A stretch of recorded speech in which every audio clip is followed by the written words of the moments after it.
자, 오늘 참 특이한 영적 사건이 일어났는데요. 이사야서 53장은 인류의 구원자, 즉 예수 그리스도에 관하여 지금 그 모습과 사역을 소개하고 있습니다. 사실 그것이 이사야라는 예수님 탄생 700년 전에 활약을 했던 그 이사야 선지자를 통하여 미래의 구원자로 이 땅에 오시고 역사의 현장에 오시고 또 구원 사역을 하시고 완성하실 그 메시아 구원자에 관해서 그가 소개하고 있다는 것입니다.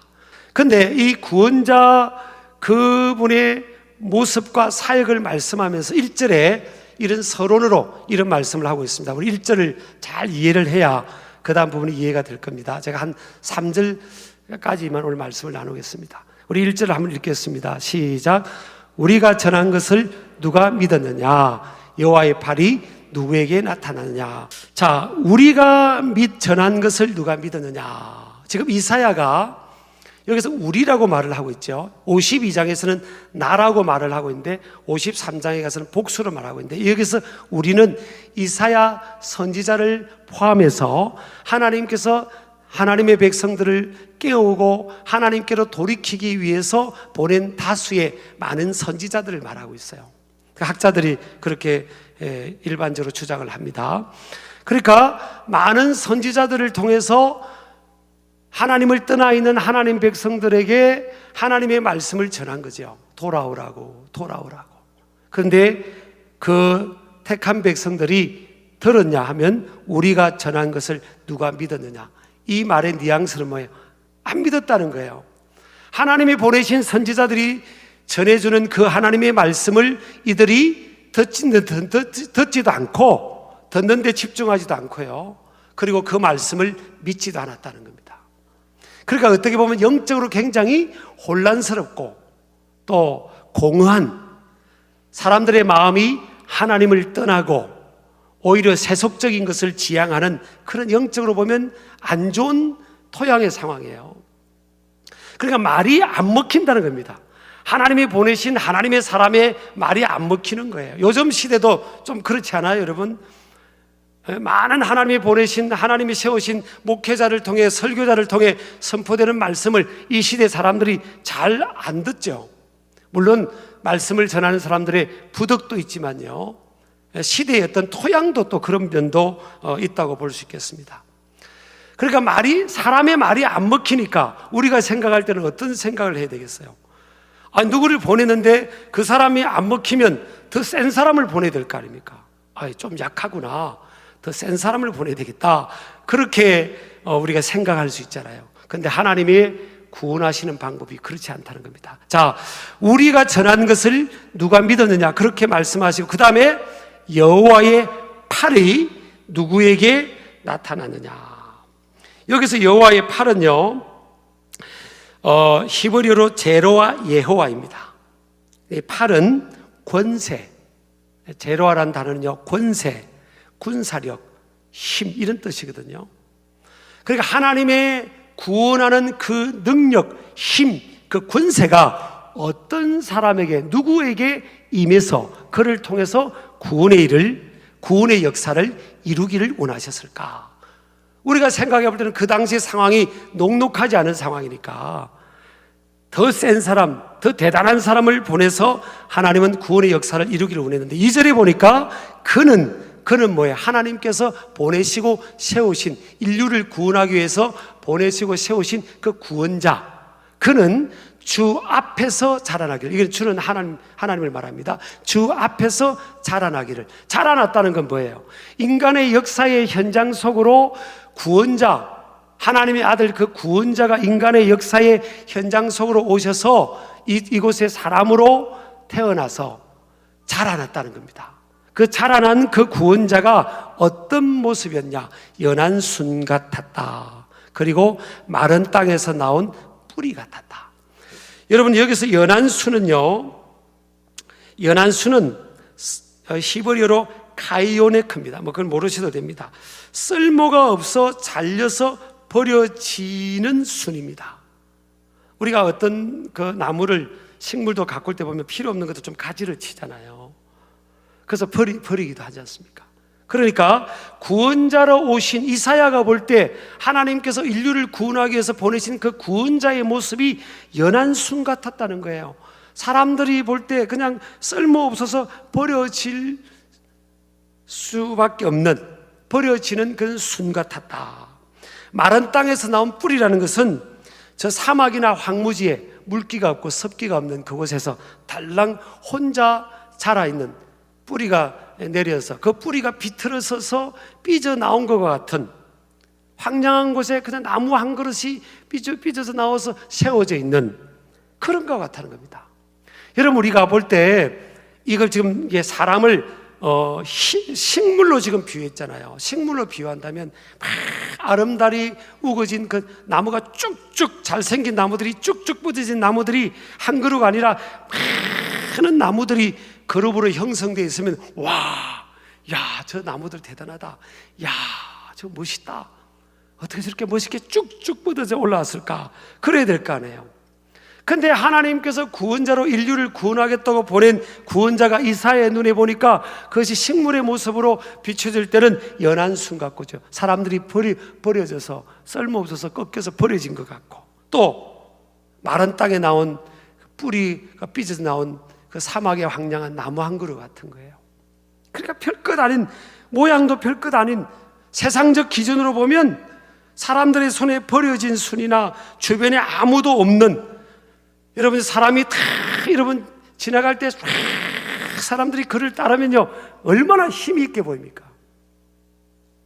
하나님의 아들, 인류를 구원하게 오신 그 구원자가 사람들의 마음들이 오만하고 교만하고 강팍해서 웬만한 사람을 보내서 하나님 말씀을 들으면 콧방귀도 안 끼니까 하나님의 아들이 다 지상에 멋있는 모습으로 나타나고요, 백마를 타고 나타나고, 그를 따르는 수많은 대단한 사람들이 물을 지어서 따르면 사람들이 볼 때, 와, 저 사람 말은 들어야 되겠다, 저분들이 말하는 걸 듣고 저분들의 가르침을 따라야 되겠다, 그럴 수 있잖아요. 근데 하나님은 그런 방법으로 구원자를 이 땅에 보낸 게 아니라고, 이사야 선지자가 만난 그 구원자가 그런 모습이 아니라는 거예요. 힘이 있으셨는데, 예수님은 힘이 있으시고 힘을 다 갖고 계신데 주님은 그 힘을 철저하게 힘을 쓰지 않으셨어요. 철저하게 그걸 내세우지 않으신 거예요. 자, 오늘 보면요 3절에도 보면 그는 멸시를 받아 사람들에게 버림을 받았다 그랬어요. 여러분요, 온 인류를 자기들을 구원하기 위해서, 자기들의 죄를 위해서 십자가에 고난당하시는데 사람들은 뭘 합니까? 제자들은 도망갔죠. 사람들은 조롱했습니다. 네가 하나님의 아들이면 네가 거기서 내려오고 우리에게 보여보라고 그랬습니다. 여러분요, 하나님의 아들 예수님께서 가시밀관을 던져버리고 손과 발에 못 박힌 거 다 빼버리고 얼마든지 그분의 능력으로 나무 십자가 밑으로 내려올 수 있어요. 그러면 하나님의 아들이고 그분의 능력은 드러낼지 모르지만 인류를 향한 하나님의 구원의 길은, 계획은 무너지는 거예요. 그래서 하나님은 참으셨죠. 하나님 아들 예수님은 참으셨잖아요. 아버지여, 저들의 죄를 용서해 주세요. 자기들이 하는 것을 알지 못함입니다. 여러분, 이사야가 체험한 이 구원자의 예수님, 이 구원자 예수님의 모습은 저와 여러분에게 뭘 말씀할까? 여러분요, 결국요, 이것부터 우리가 결론부터 말씀합시다. 결국 그러면 사람들이 어떻게 했냐? 빌립보서 2장 10절 11절을 보니까 하늘에 있는 자들과 땅에 있는 자들과 땅 아래에 있는 자들로 모든 무릎을 어떻게 예수님께, 예수 이름에 꿇게 했다 그랬잖아요. 주님은 가장 힘이 있었지만 힘을 안 쓰고 힘이 없는 모습으로 십자가에 고난당하셨지만 모든 무릎이, 저와 여러분이 예수님의 이름 앞에 무릎을 꿇지 않습니까? 이게 하나님의 구원하신 방법이에요. 구원자의 모습입니다. 여러분, 우리가 생각할 때 오늘 이 말씀을 통해 몇 가지 한번 좀 정리를 해봤어요. 오늘 이사야 예수 첫 번째 우리가 시간을 가지면서 그리스도의 제자들이 가야 할 길이 뭘까? 그럼 우리는 뭘 회개해야 될까? 이 말씀 속에서 첫 번째는요, 외형적인 것이나 힘의 배경으로 세상을 구원할 수 있다는 생각을 버려야 된다는 겁니다. 여러분, 한국교회의 이 기독교의 영향력, 우리가 한국교회 근대사를 보면 3.1운동 또 우리 기독교회가 거의 주도했죠. 지도자의 반이 기독교인이었고 회합하는 장소가 아예 교회였습니다. 그때는 교인들의 숫자가 적었어요. 그렇지만 그 시대에는 굉장히 한국 이 근대사의 기독교의 영향력이 컸죠. 로마 시대 때도 보면요, 기독교인들 수가 너무나 작을 때 1%도 안 되는데 여러분 300년 돼서 로마를 정복해 버렸잖아요. 그때 기독교인들이 귀족이 아니었어요. 노예였고 하인이었고 하녀였고 아주 하층계층이 대부분이었습니다. 그런데 우리가 생각할 때 하나님의 일을 하고 세상을 위해서 하나님의 능력을 드러낸다고 할 때 우리가 숫자가 많아야 되고 저와 여러분이 개인적으로 어떤 소유주시가 아주 높아야 되고 사회적 포지션이 절정을 탑을 칠 때 사람들이 내 말 한마디에 그냥 굽신거리고 내가 말하는 것을 따라올 것이다. 천만의 말씀입니다. 사실 기독교가 사실은요, 로마 시대도 보면 여러분이 더 역사는 아시겠지만 국교가 되고 그럴 때부터 힘을 잃어버렸습니다. 핍박을 받으면서도 소수면서도 그들의 계층이 낮으면서도 마이너리티면서도 오히려 더 강력한 왜 그렇죠? 약하고 내세울 곳이 없고 숫자가 부족하니까 뭐해? 누구만 의지해야 되겠습니까? 하나님의 능력을 의지하는 거죠. 하나님이 일하시는 방법은요, 여러분 기드온 시대 보십시오. 13만 5천 명이라는 위대한 적군들이 쳐들어왔을 때 기드온이 나팔을 불었습니다. 그때 3만 2천 명이 모였어요. 3만 2천 명 가지고 13만 5천 명을 이기기도 쉽지 않아요. 왜? 5대1의 싸움이니까. 근데 하나님께서는 많다고 그랬습니다. 이 3만 2천 명 가지고 이겨버리면 내가 이기게 한 게 아니라 너희들이 힘으로 이기겠다고 생각하니까 이거 많다 그랬어요. 그래서 두려워하는 사람을 1차 테스트를 통해서 돌려보냈죠. 2만 2천 명이 돌려가고 10,000명밖에 안 남았습니다. 10,000명하고 13만 5천 명이면 15대1 싸움 안 해요. 이 싸워봐도 불리한 싸움이에요. 근데 하나님께서 또 많다고 그랬어요. 그래서 물을 먹는 시험을 통해서요, 믿음이 없는 사람은 다 돌려보냈습니다. 껴있지 않은 사람을 돌려보내고 남은 사람이 몇 명이에요? 300명이에요. 300명 300명 가지고 13만 5천 명이면 약 4,500대 1 아닙니까? 450대 1이에요. 450대 1. 근데 하나님 이제 됐다고 그랬어요. 근데 결과는 어떻게 됐죠?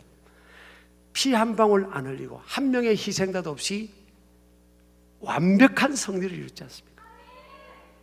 그래야 하나님의 영광이 드러나니까. 여러분, 우리가 두 번째는요, 힘이 있으나 그 힘을 다 쓰지 않는 철저히 훈련에 대한 도전을 줍니다. 우리가 그리스도인이 지향해야 될 것은 힘이 있어요. 우리에게 힘이 있어요, 기본적으로. 그러나 그 힘을 쓰지 않을 때, 그 힘을 쓰지 않는 종의 자세로, 섬김의 자세로 나아갈 때, 그때 하나님의 능력이 그와 함께 하는 거예요. 여러분요, 우리가 힘이 있습니다.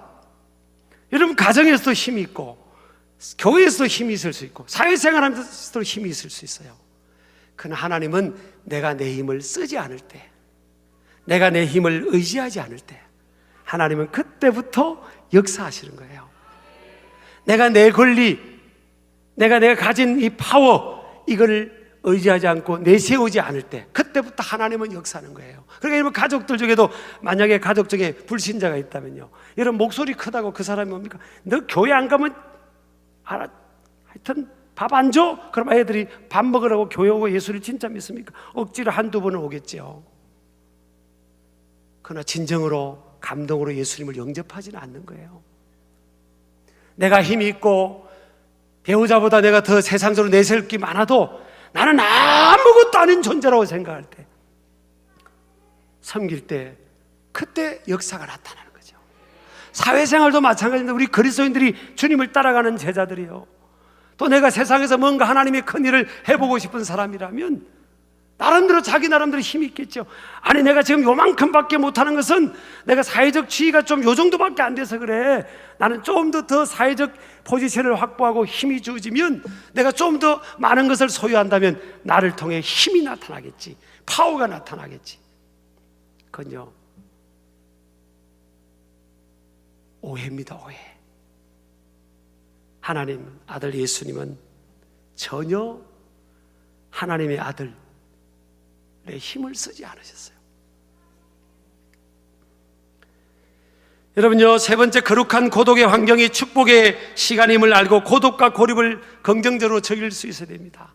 하나님 앞에 쓰임받은 분들 보세요. 모세 보세요. 모세 40년 동안 미디안 광야 생활했죠. 다윗은 10년 동안 17번 동안 이사 다니면서 사울 왕에게 쫓겨다녔죠. 죄가 없는 그가. 요셉은 13년 동안 머슴살이 종살이 감옥 생활했습니다.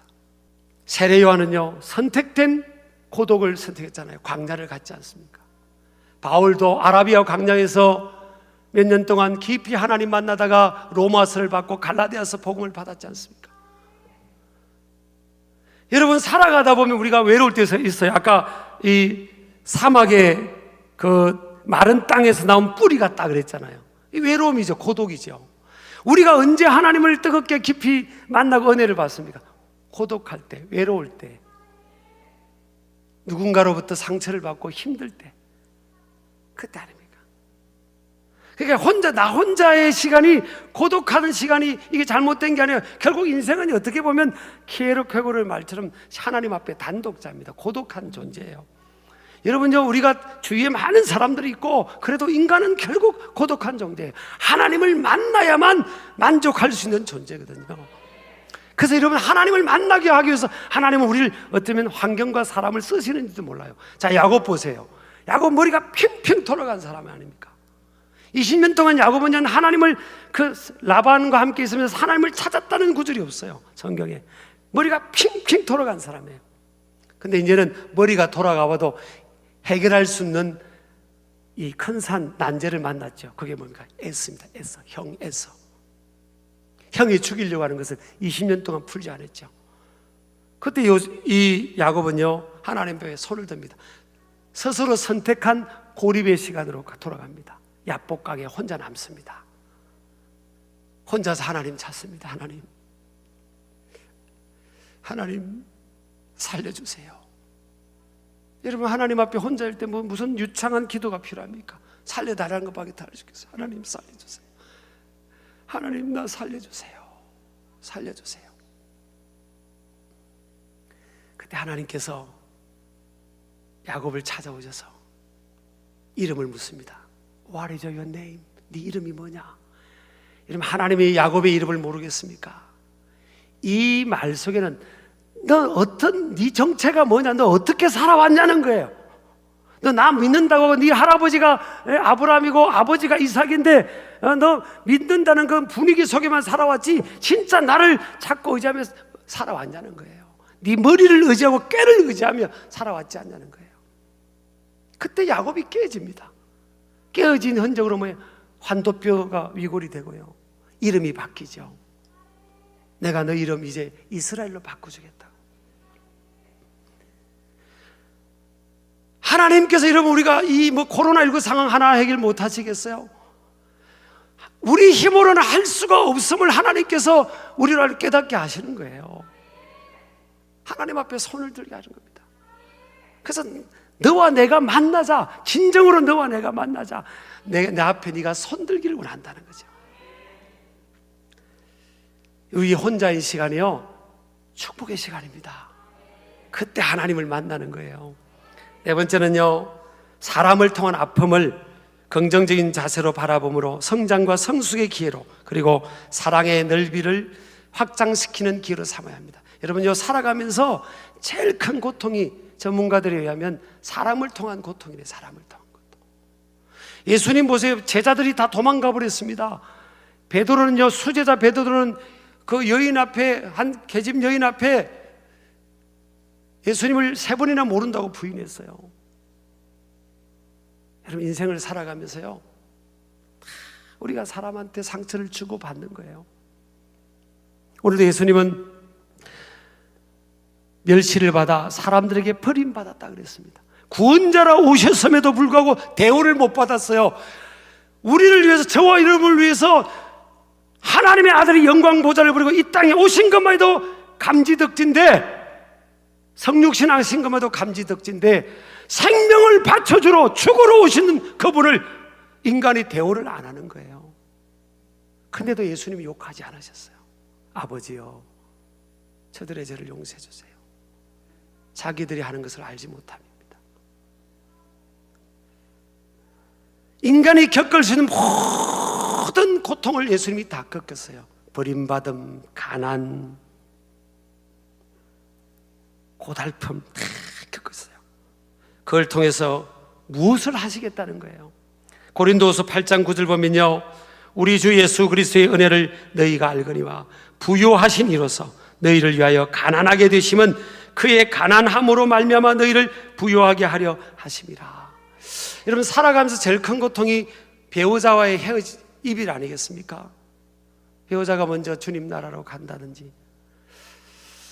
제가 목회하다가 이제 그런 분들을 좀 광고를 해서 한 9분 정도 모인 적이 있어요. 그래서 우리 부부가 가서 이제 맛있는 곳에 가서 식사를 대접했습니다. 근데 평상시에 말수가 별로 없으셨던 분들이에요. 말이 별로 없어요. 그 여성도님들이, 권사님도 계시고 집사님도 계신데 말이 별로 없어요. 아, 저분들이 참 말수가 없구나 그랬는데요, 그분들끼리만 모아놨더니 세상에 옆에 접시가 다 깨어지기 직전에, 와, 아무 다른 사람의 말이 귀에도 안 들어오고 도움이 안 되는데 동병상련의 똑같은 조건의 사람들이 만나니까 서로가 막 힐링이 되는, 존재 자체가 힐링이 되는 거예요. 그러니까 우리는 가만히만 있었어요. 얼마나 그들이 그냥, 그러면서 헤어질 때 목사님 또 모이게 해주세요 그러시더라고요. 야, 이게요, 예수님께서 가난, 고통, 버림받음 다 겪으신 이유가 그의 가난함으로 말미암아 너희를, 우리를 부요케 하시겠다는 거예요. 진정한 부요를 주시겠다는 겁니다. 여러분, 주님이 우리가 생각할 때 어떤 데는 신앙적으로 회의가 될 때가 있어요. 아, 하나님 살아계신가? 하나님 내 기도를 들으시나? 하나님 나 귀하게 쓰시겠다고 했고 함께 해주시겠다고 했는데 하나님 함께 해주시는데 왜 내가 지금 이렇게 어렵지? 왜 이렇게 부족함이 많지? 왜 이렇게 내가 약하지? 하나님이 왜 이렇게 회복을 안 시켜주는 거지? 여러분, 바꾸고 생각해야 됩니다. 내가 가질 만큼 다 가지고 있어야 될 자리 내가 다 갖고, 그러면 주님을 위해서 진정으로 사람들을 만지고 치유하는 자로 쓰실 것 같아요? 또 아닙니다. 주님이 그 방법이 아니었기 때문에 착각하면 안 됩니다. 정말 저와 여러분이 주님을 따라가면서 주님 앞에 쓰임받고 수많은 영혼들을 돕고 세우는 자로 쓰임받기를 원한다면요, 주님께서 진짜 그런 사람으로 우리를 만들기 위해서요, 고난도 겪게 하시고 외로움도 겪게 하시고. 저는 이 대한민국도 그렇고 여러분도 그렇고 저도 그렇고 우리 교회도 그렇고 이 어려운 시간들 잘 이겨내면요, 저는 정말 이 세계 열방 가운데 하나님의 위대한 구원의 계획들을 이루는 도구로 쓰일 줄 믿습니다. 그래서 눈에 보이는 외형적인 것을 우리 지향하지 말자고요. 어려울 때 그래, 먹고 살게 해주시지 않겠습니까? 그러니까 내면적인 거, 하나님, 내가 하나님 앞에 바로 서게 해주세요. 그래서 하나님 앞에서 우리의 구원자 예수님이 가신 그 길을 따라가고 그 방식으로 살아가는 저와 여러분 되기를 주의 이름으로 축복합니다.